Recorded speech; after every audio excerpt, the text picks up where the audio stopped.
I don't understand how the NHL sits there and goes, the puck has to be clearly over the line in order for it to be a goal. Jordan Binnington's glove was behind the goal line. The puck clearly went into his glove. Like, well, we couldn't see the puck. We couldn't see it. But you know where it is. You know where his glove was. He even pulled it out. It's in my glove. I got it. I disagree, though. You're talking about if it was in, and I heard the fake news Sportsnet talk about it too.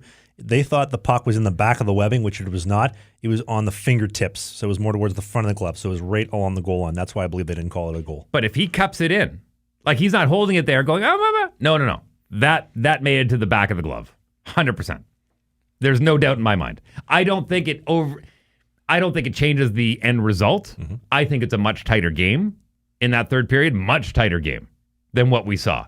If the Jets get a little bit of that momentum. If anything, I think it put the brakes on. Mm-hmm. And they were so focused on that. I think the NHL made the wrong call. We could sit here till the cows come home and pigs fly, and I start finding sane women in my life again, but whether it was a goal or not, or a save, do you think it's bad for the game when they spend that much time reviewing it and they've paused all the momentum? And listen, I understand there's a reason why they have review. We want to get the calls right. For example, the Brett Hull. That's exactly why you have review.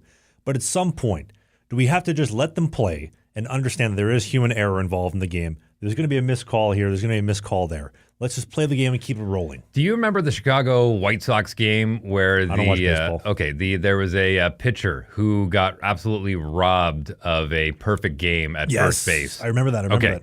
And the first base umpire, even after the media went to him and he goes, "I blew that call," and he owned it. If we're going to, as you said, let the players play, then we got to let the referees do their job. And sometimes, and I know we have coaches' challenges and whatnot, and I get it. I understand what they're trying. They're trying to get the game right. Mm-hmm. But as much as there's human error with the players, there's human error with the referees. And I would like to see the referees be part of a media scrum after. Hey, especially the officials. What were you thinking of that call? And if they say, "I blew that one, nothing we can do about it now," I would have much more respect for the game and the officiating if they were held accountable. Well, Dusty Emu, goalie coach for the Winnipeg Jets, for the LA Kings, the Toronto Maple Leafs, we have him come up on the show for the summer interview series. He even talked about when you get to that level, when whether it's the Jets, the Leafs, whatever, everybody's assholes are so puckered, skin tight. There's no room for error. And so if you think they're not letting the players say anything, we're just trying to get pucks in deep and 20 miles and 20 miles. We're trying to get 2 points and on to Cincinnati. And it's just a great pass, great team. We're working hard. They're a bunch of great guys.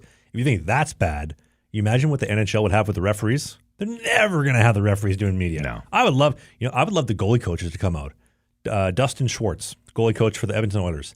Dusty, you've been goalie coach for 10 years. Every goalie that you have coached has been dog shit. They leave and they go on to do great things somewhere else. Dwayne Rolson, he was good. This is... Yeah, I know. Yeah. So pretty much like Devin Dubnyk onward, every goalie they've had, you were dog shit in Edmonton when you were working with them. Laurent Brossoit, you guys ran him out of town, wins the Stanley Cup with Vegas, stud for the Winnipeg Jets. I'd be curious what you do with Stuart Skinner if you moved him somewhere else. But if you were to interview goalie coaches, I think that'd be great. Interview the referees, that'd be great. And just take the reins. I mean, I get it. The fake news media, the TSN, the phonies, the fat geeks and nerds are to completely blame because they're just swimming like sharks in water trying to find anything they can to write a news report on, even if it's fake, which half of it is because they've lost all credibility. But it would be great if they had goalie coaches and referees doing media. Mm-hmm. Before we do our voicemails, do you want to take the giant, big, steaming Stanley steamer on Stuart Skinner? That's 5 S's. Wow, I got a small mouth and a big tongue. I just ripped through that. Well, we had our choice of, and really quickly before we get into Stuart Skinner, I want to address something really quickly, just back to the Winnipeg Jets. Logan Stanley, since you mentioned an S. Oh, he sent Kyrou back to Flin Flon with that hit. That was an overrated hit. It was a good hit. It wasn't a great hit. It wasn't Dustin Byfuglien and Mark Stone, but they made it sound like it was. It was a good hit. It's like Walmart Dustin Byfuglien. It was a good hit. Did Kyrou keep playing? Sure did. Did he score a goal? Sure did. It wasn't as big of a hit. Did Logan Stanley do something right? Yay! I'll give you a perfect example. I was sitting down for Game 2 at a tavern down in South Pembina here in Winnipeg with a friend of mine who's actually from the UK. Can I just say you're like CEO of the I Hate Logan Stanley Club? No. Look, and it's funny because my boy Carl Watson, who's a fellow YouTuber. Oh yeah. His wife Jamie, she is a Jets fan, a hockey enthusiast. No, I wouldn't say enthusiast. She likes the game Her family likes the game. But she's like, is Logan Stanley, she asked me, she's like, honestly, is Logan Stanley as bad as everyone says? I said, look, Logan Stanley has a lot of upside. He's a big boy. Having him out on the ice is very intimidating. You need to know when he's on the ice because he can make big hits like that.